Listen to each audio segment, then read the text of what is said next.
Konnichiwa minasan. Very warm good evening to all. I am Madhulika Kumari from Ranchi University, India.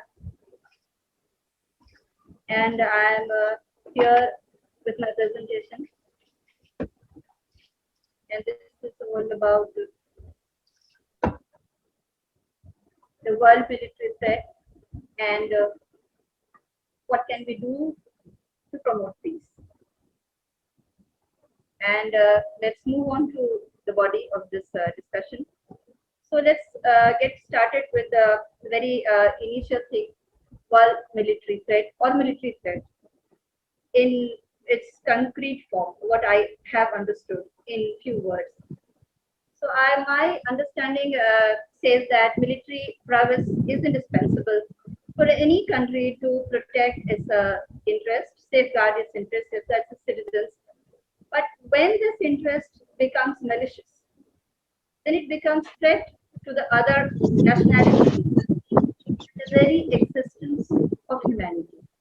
And then naturally the question emerges how to make peace. Why military threat is so looming on mankind and what can be done to eliminate it. So I would say peacemaking is very, very essential for human existence.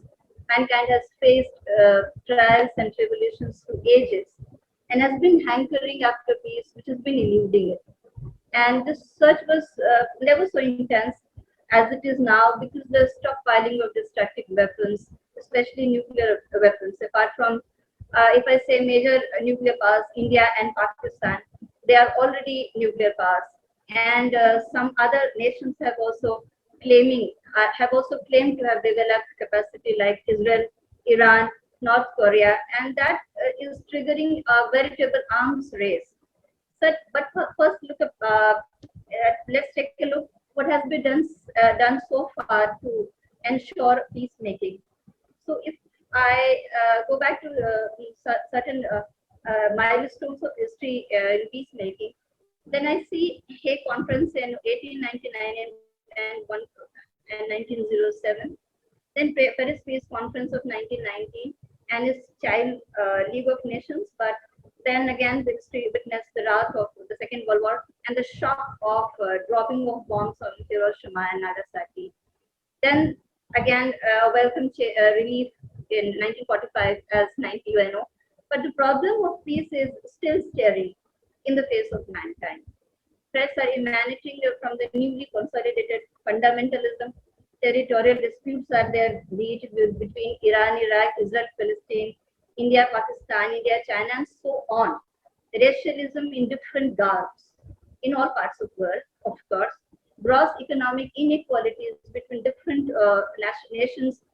Belief in war that is the most effective means for settling disputes and even minor discords to ascertain their sphere of influence. And if you really wish to ensure peace, these dangers will have to be eliminated. Strengthening the UNO by making it more inclusive through the expansion of United Nations Security Council, by including it India and Japan, and that is actually needed. This is the need of the hour, and transform the structures that are tied to the from war to, and then allocate them for international cooperation for sustainable education. And then how to promote peace? The question emerges. I would say there are very simple ways to promote peace, like developing understanding, the strong emotions, what underpins the conflict, paying attention to the ways that language and channels of communication are used to support conflict, advocate for equalities and opportunities, and finding ways for dialogue and collaborative interaction with people from diverse backgrounds, extending perspective and empathy by focusing on the common joys and sufferings of mankind, learning constructive ways to manage differences and resolve conflicts, orienting the professional life, very professional life towards peace. Suppose if you are a teacher, then critically analyze war, the reasons behind it, and nurture students committed to peacemaking. simplify your life, reducing the physical and mental clutter. Develop and practice listening and communication skills. Transform interpersonal conflicts, making you more peace-loving. Practice forgiveness, and then I finally come to the conclusion. So conclusion is peace is based on justice. And injustice and greed breeds despair, anguish, and conflict. As the old adage goes, charity begins at home. So to build a more peaceful life and a peaceful world, why not move inwards and introspect ourselves? How much tolerant we are. There is no dearth of peace models, be it Lord Buddha, Mahavir, Mahatma Gandhi, or Nelson Mandela. All we need to do is keep practicing tolerance. We as human beings are the individual unit of this world. We have our own tiny but very powerful sphere of influence that makes a community, and a harmonious community shall make a stable and responsible nation. And finally, stable and responsible nations will make a peaceful world. And lastly, words from Rig Veda, Ano Bhadra Kratuvo Yantu Vishwata, which means let noble thoughts come from everywhere. So thank you so much, Minasan, everyone. But my question remains there, the very integral question, how to become more peaceful. There is no magic formula as such for this, and this is like everything starts in your mind. So you have to let's start from your mind, move inwards, and stay very observant about what kind of thoughts emerges in your mind. So first of all, I would recommend that it's like calming your mind. It will help you engage with challenging people.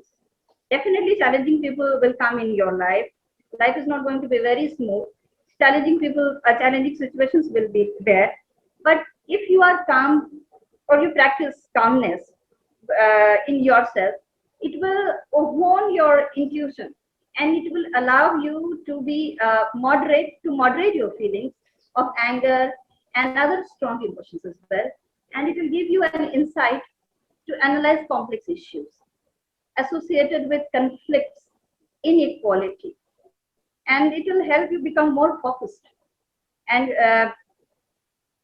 make you more creative in your efforts to build peace. And I would say just embrace some quiet times, observe your emotions, and spend time in nature. Be some creative and simplify your life, and declutter your mental garbage. Think positive, be very accommodative to other ideas also. Start learning or something that effective communication skill which has a place for others' views, which respects others' views and addresses the complex issues with more and more empathy, and practice forgiveness. No situation or circumstances or even yourself you're going to be perfect. So be forgiving, and trying your best you can do with your stamina, capacity, and being tolerant, I would say. And one more thing I would say is transforming interpersonal relations. Take it as an opportunity. The person, situation, or anything is the greatest teacher to. It is helping you to develop patience, developing tolerance, being more peaceful. As I already said in my conclusion, a peaceful human can really make a peaceful community and can oversee the basic line situation or concerns. That is why the other person or other communities are being aggressive or crossing their limits. That's, I would say, that this is my simple formula for being peaceful.